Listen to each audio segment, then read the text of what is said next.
The Print Off The Cuff, presented by IIFL Wealth and Asset Management, corporate partner AU Small Finance Bank, in alliance with Indraprastha Polo Hospitals, airline partner SpiceJet.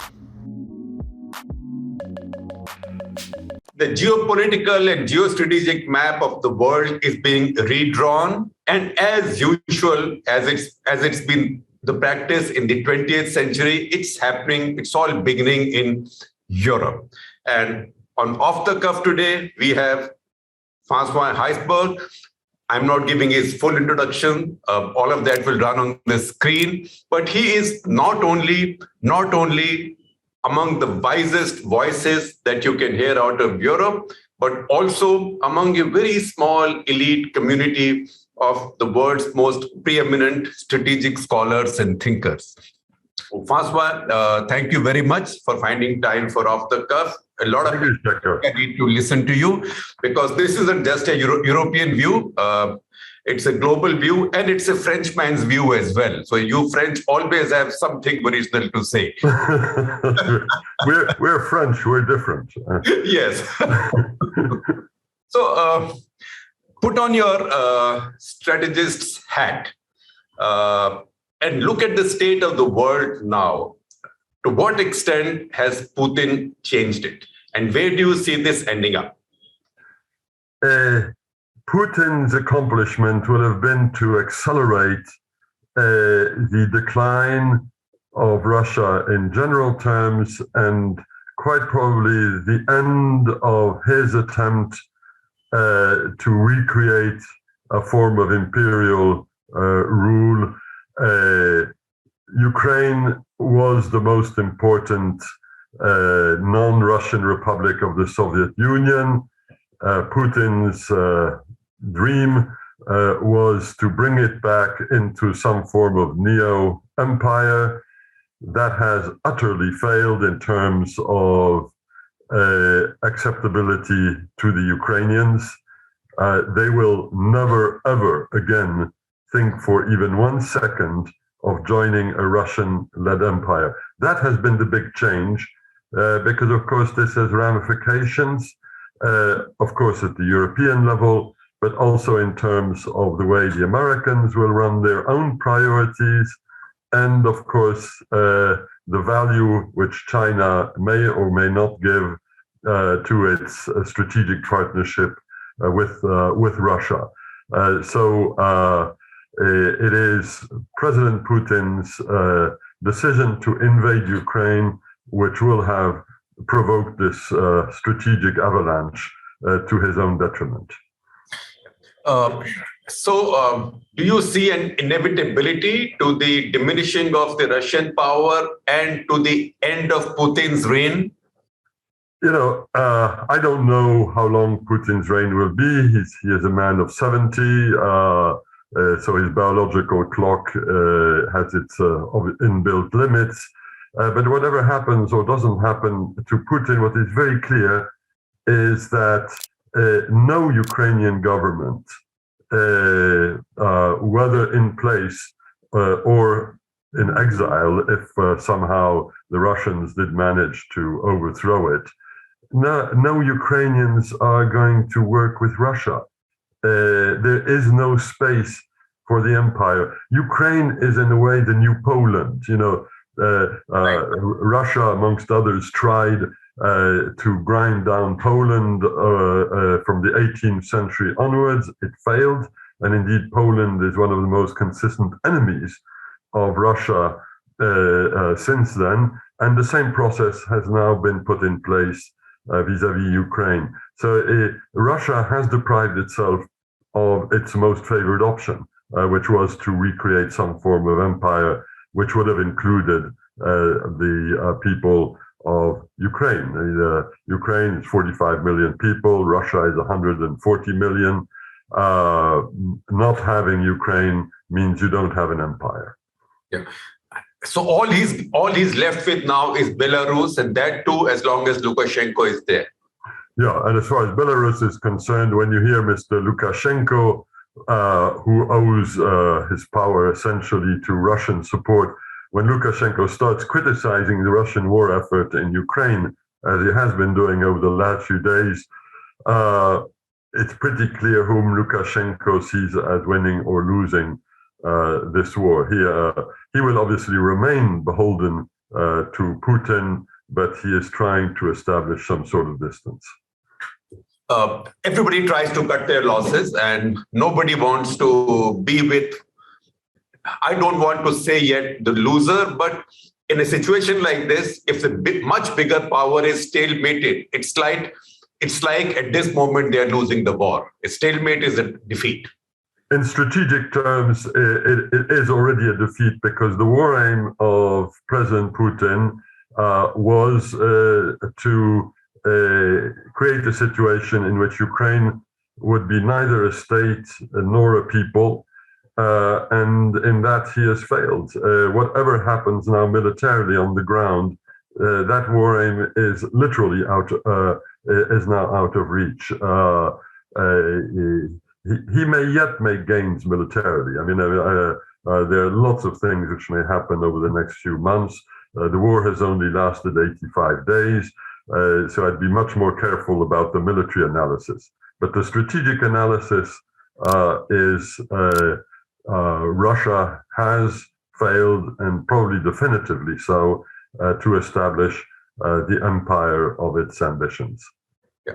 And geopolitically, Russia's closest friend in the entire world, the closest friend of consequence, was China. Where does China stand now, 85 days on, after the invasion began? Well, maybe the closest friend, but it also had another one, and still has, which is India, by the way. That's right. Those are the two Russian strategic partners of consequence, of different nature and different implications.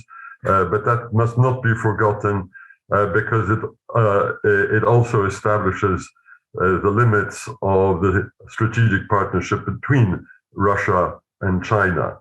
It is precisely because Russia has a strong relationship with India that the relationship between Moscow and Beijing is not an alliance relationship. If it were, the Russians would be alongside the Chinese in the Himalayas, which is not obviously not the case today. As for China, China is doing what it normally does. On this one, I get much less excited than some of our peers. China pursues its national interest. The national interest of China is, of course, to weigh against the United States. For that, the relationship with Russia is important, and vice versa. The Russians have exactly the same that same aim. That's a shared aim. That's the basis of the partnership. But otherwise, if Russia does something in the Ukraine, it doesn't mean that this is in itself a problem for China. In the same way that if something happens between Vietnam and China in the South China Sea, it doesn't mean that this is necessarily a problem for Russia. Russia and China both want to have their free hands, to use a French analogy. They have free hands vis-à-vis the contingencies in their region, which they consider to be particularly important. What may weigh in the near future, but I'm not sure in which way, and here India probably will have greater insight than us Europeans, and that is what happens if the war in Ukraine continues. What if the naval blockade in the Black Sea continues? What if the world grain markets no longer are in play for Ukrainian and to some extent Russian grain? Who has grain stocks these days? It's China. India, of course, has its own, but you have reserved them for your domestic contingencies. Probably wisely so, I would add. Will China use this as an opportunity or not to extend influence and make friends? And all of this thanks to the war in Ukraine, that I do not know. But the potential may be there and interesting things could happen. After all, many of the countries who are grain importers in Africa, in the Middle East, Indonesia as well, many of these, not all, abstained on the UN General Assembly resolutions condemning the Russian invasion of Ukraine. And now what is their reward? It is to go hungry, because Russia prevents the delivery of grain from Ukraine. That could be quite complicated, and China may be tempted to play its own game.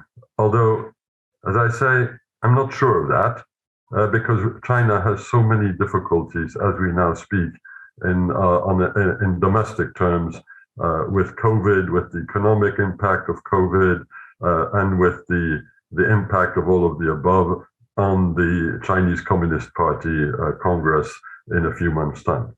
Yeah. So ultimately, it's all about politics. That's the reason we say at the print, even on our coffee mugs, we say because politics matters. They definitely do. So let me take this argument forward. You said the Russians will not particularly bother, say, if something broke out between China and Vietnam in South China Sea. But where would the Russians stand if something broke out instead between China and India in the Himalayas? Well, stuff has been happening between China and India for quite some time. This does not mean, in Beijing's understanding, that therefore Russia will support China against India. Right. That's why I say it's not an alliance between China and Russia. If things got worse between China and India, maybe there would be more strain introduced in the system. Maybe also the way of thinking in China may change, although personally I doubt it. It may change in the sense that, well, Russia is a strategic loser. China may want to squeeze the loser harder than it would normally do if Russia were not a loser. I say, oh, this is possible, but I wouldn't bet on it, because all the Chinese on geopolitical matters do tend to take a fairly long view. And when things change as suddenly as they do, and they have been changing quite suddenly, they may change suddenly again yet. So it may be safer, seen from Beijing, not to rock the Chinese-Russian boat. That being said, we don't know, at least I don't know, what happened exactly between Xi Jinping and Putin in the margins of the Olympic Games in early February, when they did the famous or infamous Without Limits friendship communique on the 4th of February. What did Putin say about the impending war? What did Xi Jinping make of it? Those two questions I don't have an answer to. But whatever the answers are, things certainly did not turn out the way Putin expected, and therefore did not turn out the way Putin would have wanted Xi Jinping to expect. Well, that's a good point, but I'm taking you back to something you said, in which I'm very interested. You said, if I understood you correctly, that India's presence in the mix actually prevents the Chinese-Russian relationship into becoming an alliance, that India balances that situation. It's an illustration of the fact that it's not an alliance, but you can make the same point for many other contingencies. I mentioned Vietnam quite deliberately because there have been clashes between Vietnam and China in the South China Sea, and that does not prevent the Russians from helping Vietnam alongside the Americans, and it does not create a crisis between China and Russia. And at the other end, in Europe, when Russia did its war in Georgia in 2008 with the recognition of what in Chinese terminology can only be called splittist republics of Southern Ossetia and Abkhazia, where the Chinese refused to recognize them, yes. those two republics. That did not create a crisis between China and Russia. This was part of the partnership. Partnership is each takes care of his own, and as long as the interests of the partner are not directly confronted, then what happens in Georgia stays in Georgia. What happens in the South China Sea stays in the South China Sea, and what happens in the Himalayas stays in the Himalayas. Once again, that can change. China's calculations, as its relative strength continues to increase, may make it more impatient of aspects of the pact, which it would probably want to see change. Of course, China would welcome a Russia which would no longer be supporting India in the defense, industrial, and the diplomatic arenas, quite obviously. But they haven't been pushing for it, and to some extent the same is true on the Western side.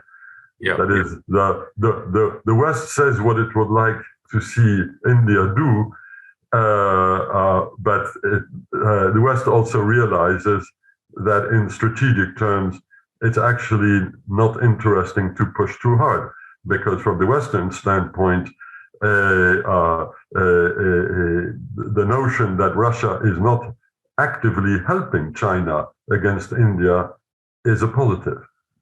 Yeah. Now, when do you see Xi Jinping getting impatient with Putin? It's a big question, but the Chinese have a reputation, which I think is deserved, for taking the relatively long view. But we also know that, the flip side of this is that when a breaking point is reached, we don't know about it in advance, and it tends to be quite rapid.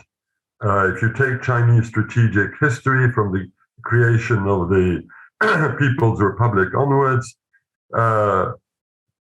in the 50s, there was an alliance between Russia and the Soviet Union and China. And seen from the outside world, what was the expression? They were closer, they were as close as the teeth and the gums of the teeth, or an expression of that sort. And then, boom, all of a sudden, we learn through the media at the time that all of the Russian Soviet experts had been withdrawn from China, from literally 1 week to the next. And the same was true of the switch of alliances in the early 70s, when the Americans and the Chinese decided to work together, even before the end of the war in Vietnam, in which they were obviously on opposite sides. So it could happen, if it happens, it could happen quite brutally, but it doesn't happen often. And I wouldn't bet on it, if only because the Chinese leadership probably has other fish to fry as we are talking. I mean, the domestic social, economic and political scene in China is as fraught as it has ever been, at least since the Tiananmen massacre back in 1999, and some people say even harken back to earlier and even rougher days. So the notion that China would deliberately upset the terms of the Russian-Chinese strategic partnership under those circumstances, I honestly doubt. One can easily describe the downside, the potential downside. It's more difficult to describe the potential upside. Now we look northwards. Sweden, Finland, going to NATO.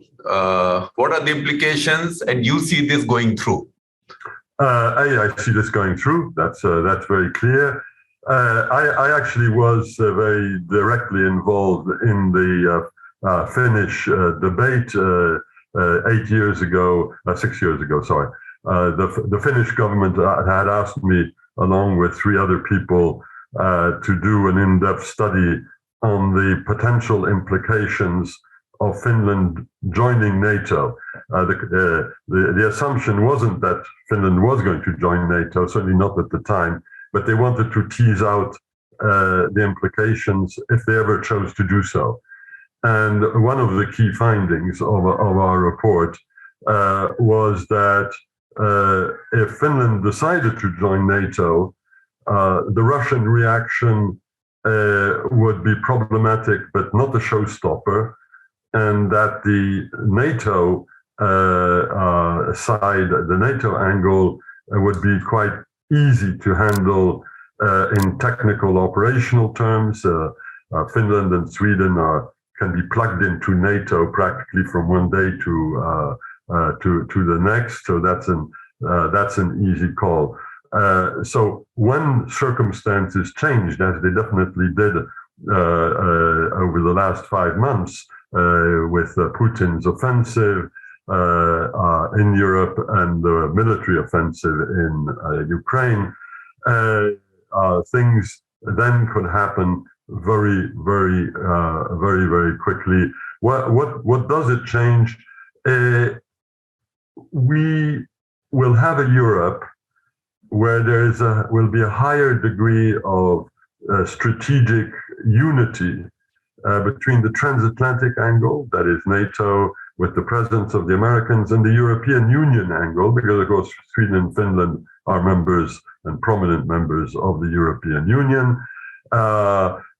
And this should make US-European relations easier to handle. And the war in Ukraine, of course, also provides a very big incentive to working together rather than as counter purposes. So a West, which to Putin's apparent surprise is much more united than it has been for quite some time, and the Chinese angle is understood by all and sundry to be part of the picture, but a picture which is rather different than what some analysts, notably on the American side, were expecting. In the academic literature in the US over the last months, you had all sorts of articles about, the US is going to have to focus on China, not on Europe. That happens to be true, by the way. And therefore, and that is not true,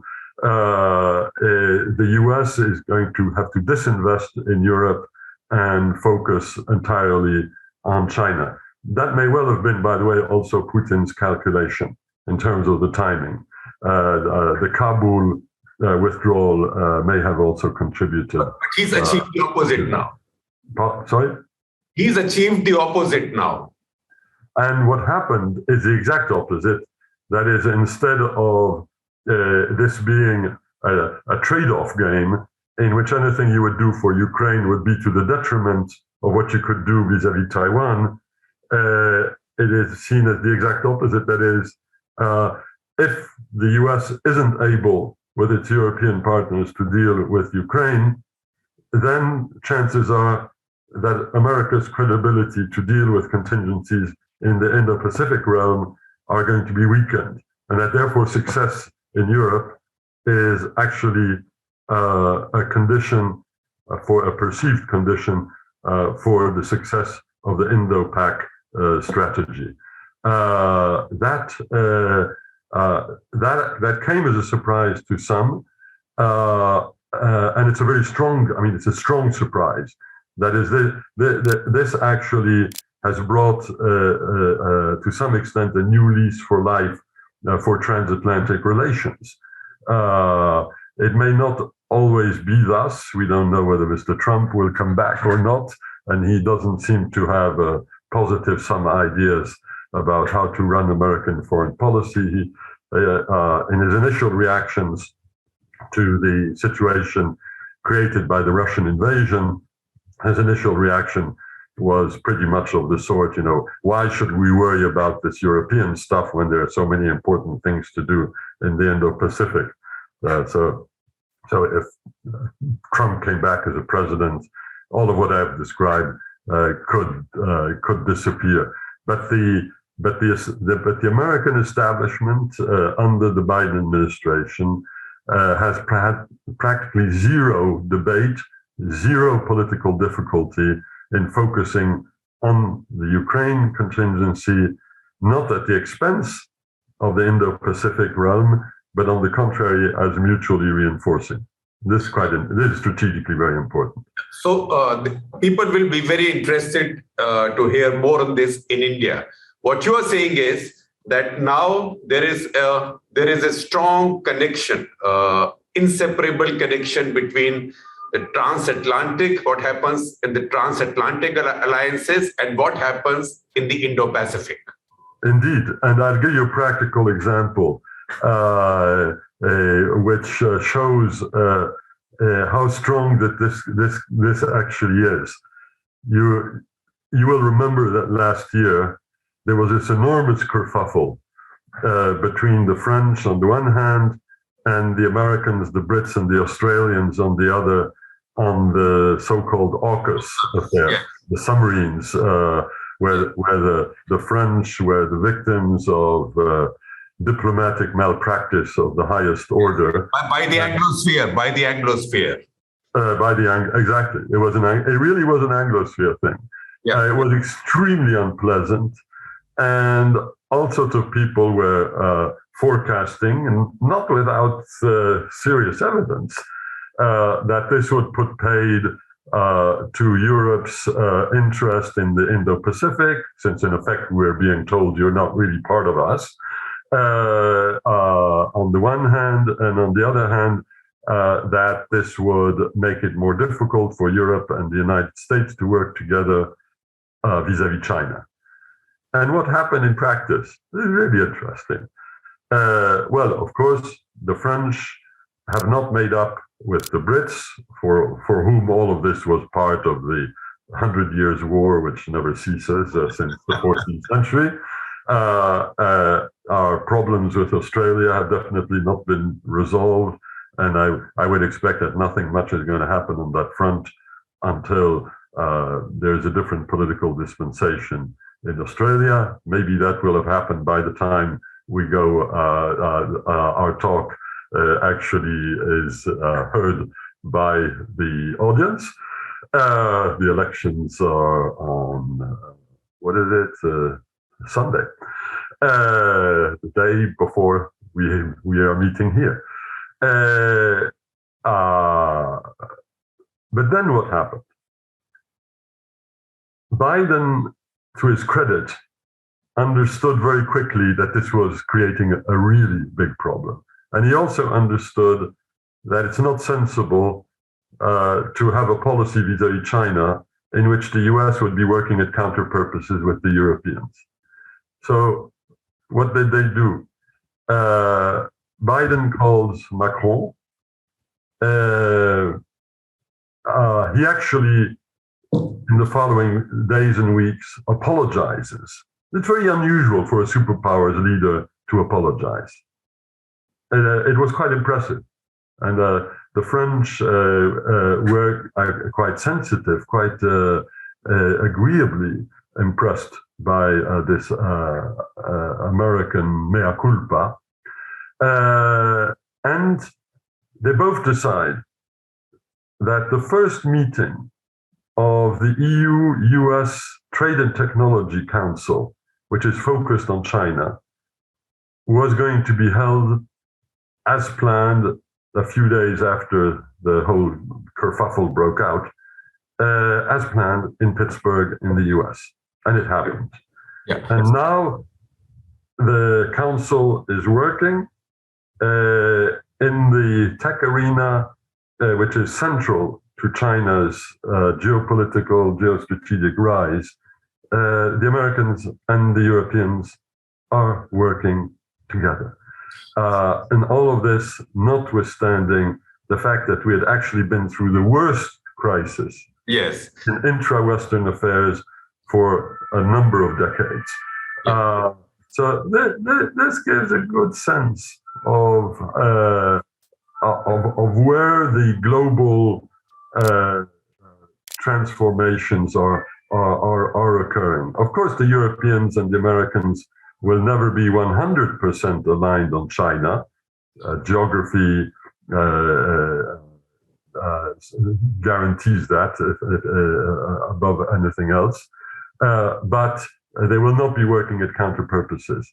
And the Ukrainian affair has reinforced that sense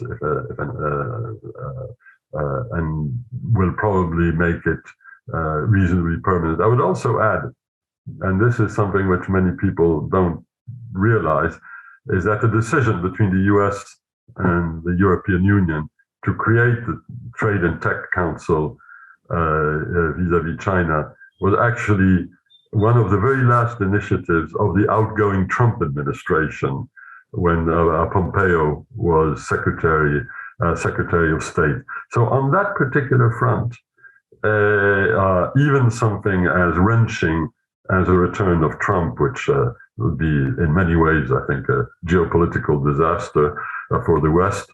But in that particular space, things could actually not be completely thrown out of whack.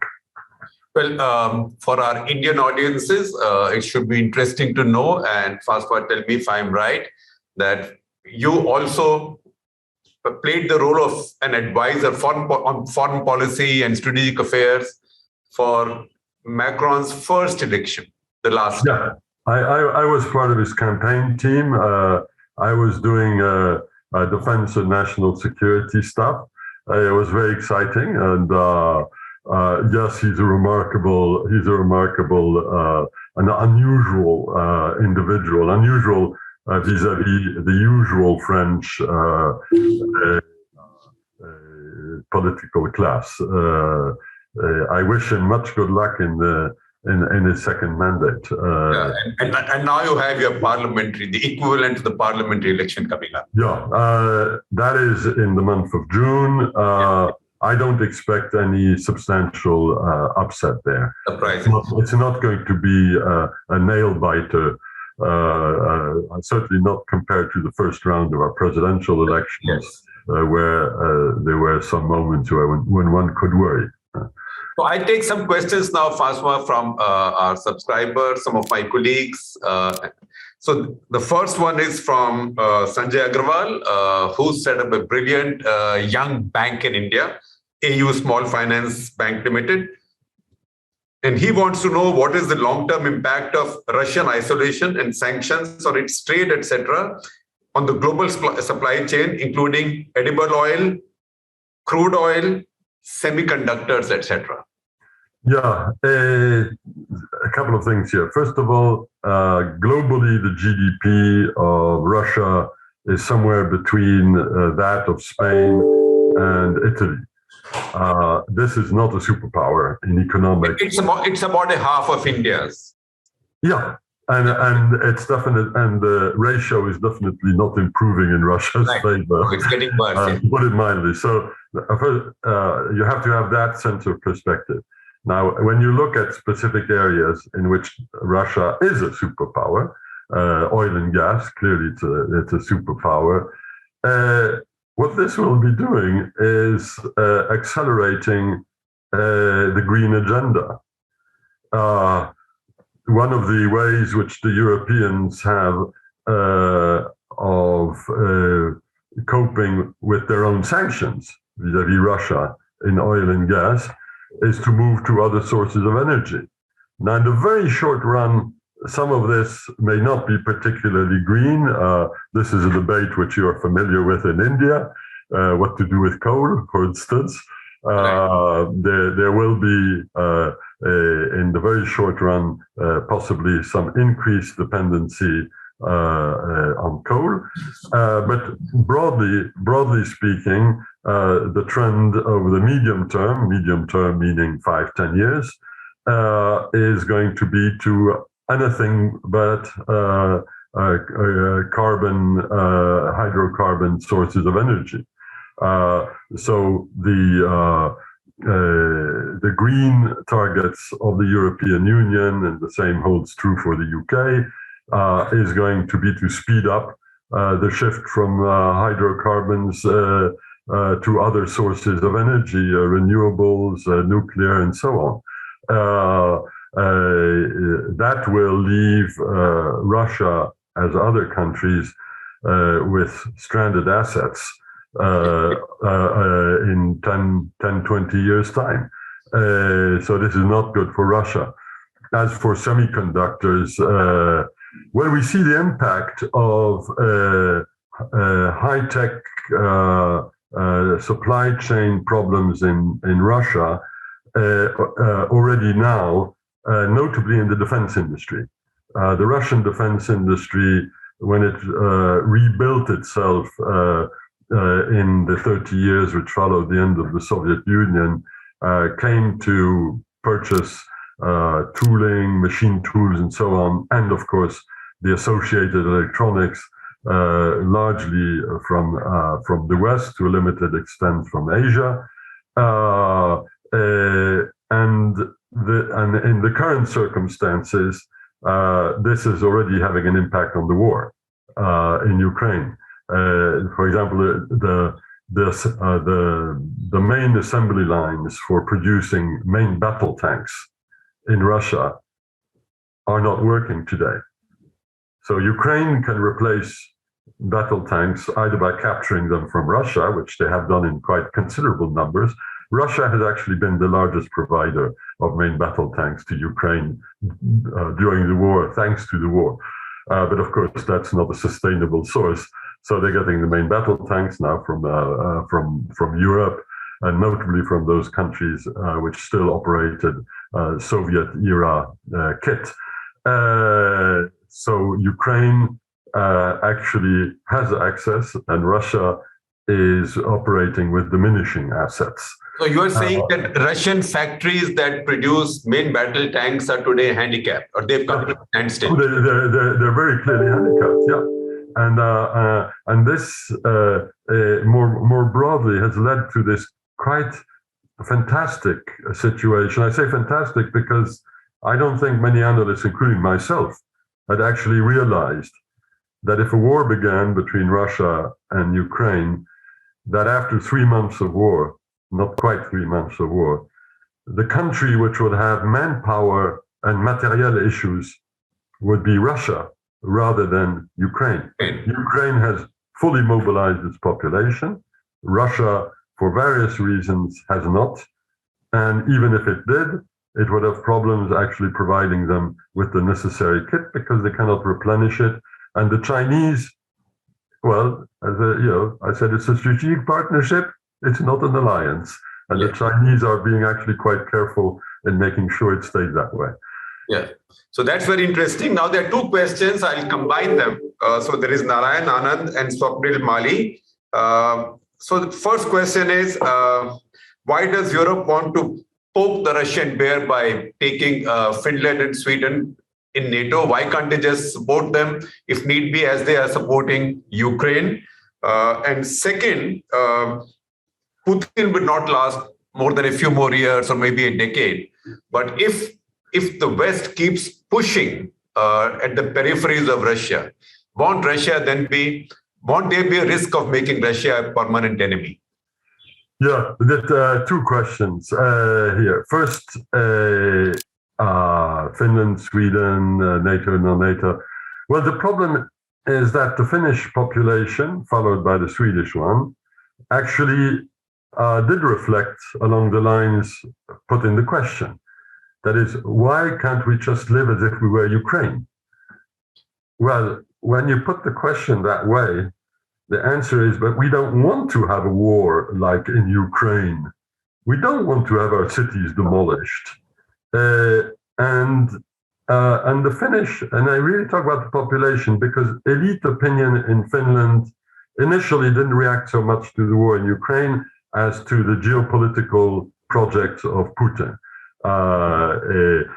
But once the war began, only 25% of the Finns wanted to join NATO because for the last 70 years, the relationship with Russia, Soviet Union, had been quite well managed.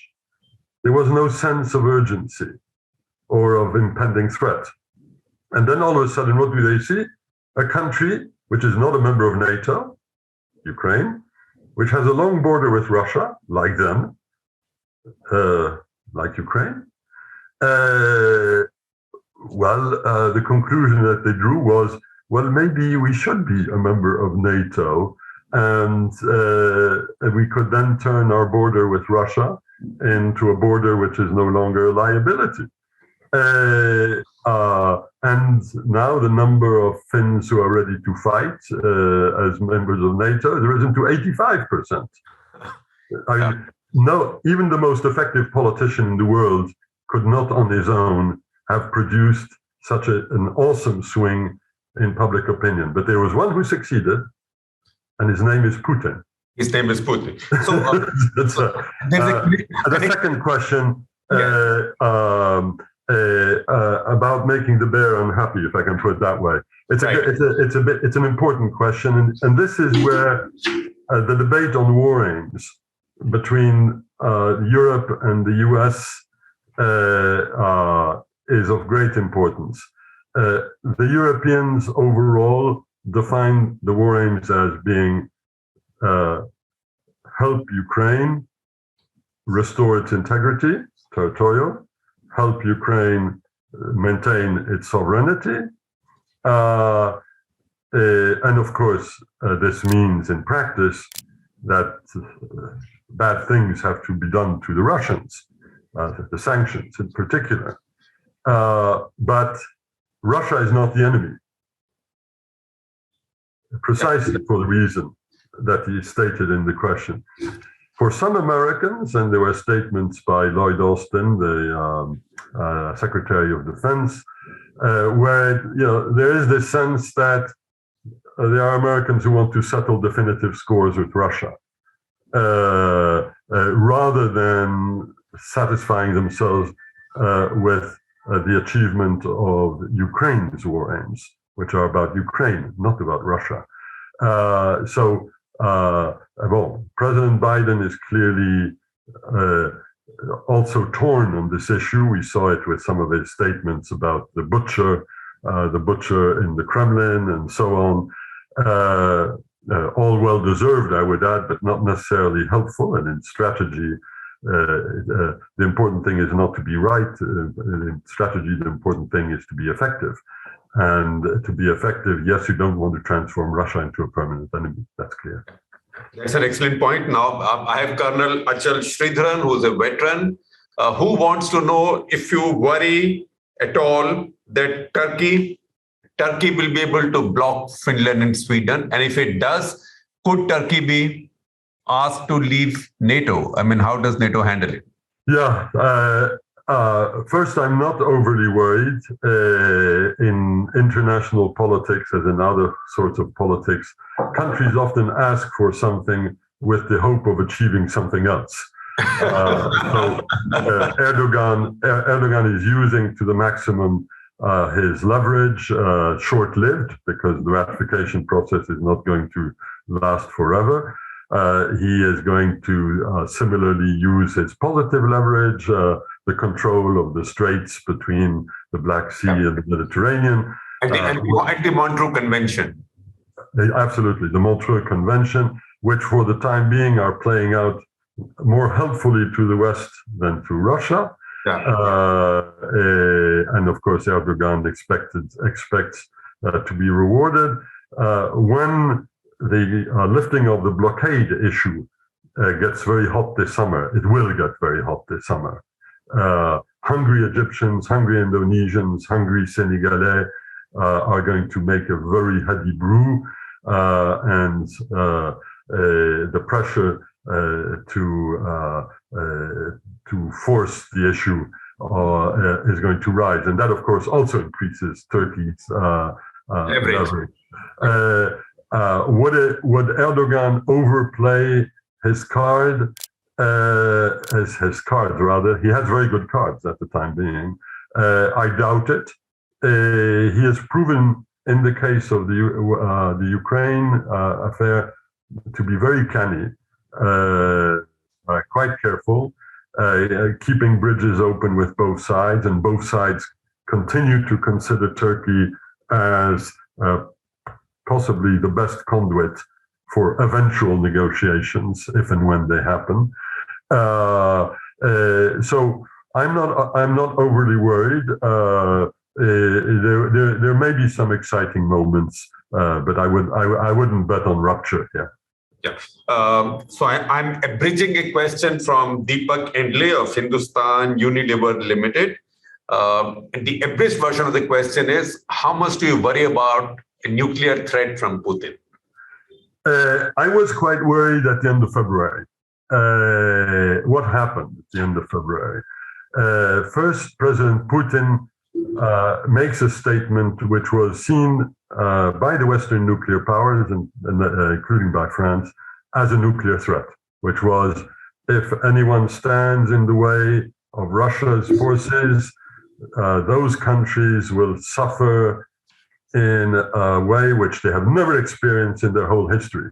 Right. The problem is that in our whole history, we've had minor things like World War I, World War II, the Holocaust, Hiroshima and Nagasaki, for that matter.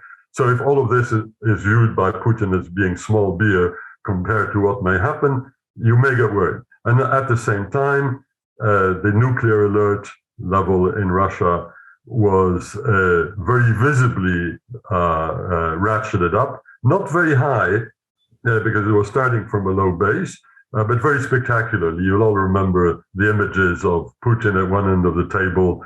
It was a very, very long table, and Shoigu and Gerasimov at the other end. And there were also movements of Russian submarines in the North Atlantic, very noisy in order to catch our attention. This was serious. Ever since, the oral communication has remained and has become even more noisy. Those of you who have been following Russian television, state television, RTR, will have been regaled with images of rockets arriving on London, Paris, Berlin, and so on, stuff to scare the small children before they go to bed. But this is literally in the boo, I want to scare you category, because otherwise preparations are simply not there. The CIA director, Burns, the DNI, Mrs. Haynes, have all been quite clear in that regard, and Britain and France do not communicate as much as the Americans do on these affairs, but I would be surprised if the reading were very different. Putin knows, as do all Russians in positions of responsibility, that nuclear deterrence is an entirely mutual affair, and that may not be worth the destruction of Russia just to be able to retain the Donbass region in Ukraine. For me, the threat level is actually lower on that score than it was at the very beginning of the conflict, where it appeared that Putin thought that between a successful offensive in Ukraine, as it then was, and a very hard push to establish, to show his nuclear muscles, that this would sway the West. And indeed, initially, the Americans in particular went out of their way to explain what they wouldn't do at that time. That has stopped, by the way. The Americans, quite rightly, I would add in strategic terms, have not been making statements explaining what they wouldn't do. They let Putin guess what could happen in this or that contingency, and that's part of the deterrence game. So, François, the last question is a cheeky one, and it comes from one of my youngest colleagues, Pia Krishnan Kutty. She keeps an eye on the world and does a twice-a-week show called World 360. And she says, German-based research institute IIFL recently found that in terms of the scale of military aid given to Ukraine, France is behind tiny Latvia and Estonia, as well as many other countries like UK, Poland, Germany, Canada, Norway, from Jan 24 to May 10. And in a tweet, you argued that this data set is flawed. Can you expand on that? Yeah, several things here. First, like with any data set, you have to pay attention to what it covers. It covers a short period of time. A lot of things happened in Ukraine since 2014. There has been a war going on, by the way, in the Donbass for the last 8 years. 14,000 people killed. It was a fairly big thing. And Western countries, including France, had policies, and we're doing stuff. That's obviously not captured in the data set. And the data set captures only one category, that is pledges of financial assistance. Right. I can tell you, but I shouldn't really. I can tell you that India can promise tomorrow that it will give 10 billion euro to help Ukraine. Well, you can say so, right? But that doesn't mean it actually happens. Yeah. The tables which have been figuring prominently in the English language media have tended to focus on financial pledges.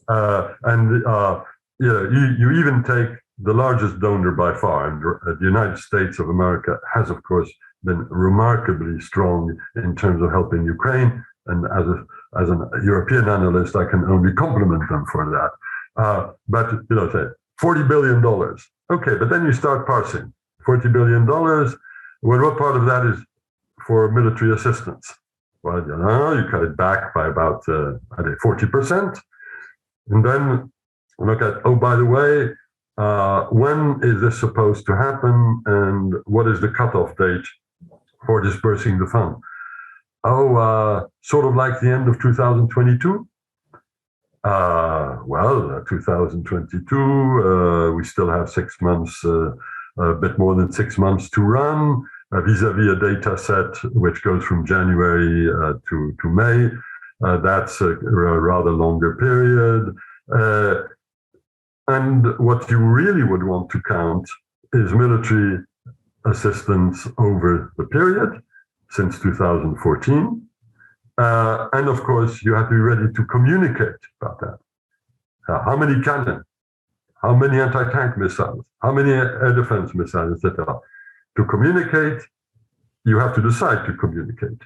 Yeah. The French, and I think they were wrong on this, by the way, the French, for operational security reasons, have tended not to communicate. And it was only in the last 3 weeks that we began to communicate, notably about the delivery of the super long-range artillery, César, which is pretty much one of a kind, which the Ukrainians badly need and badly want, and rightly so, that we've begun to communicate. So if you don't communicate, you obviously don't get into the tables either. That's our fault.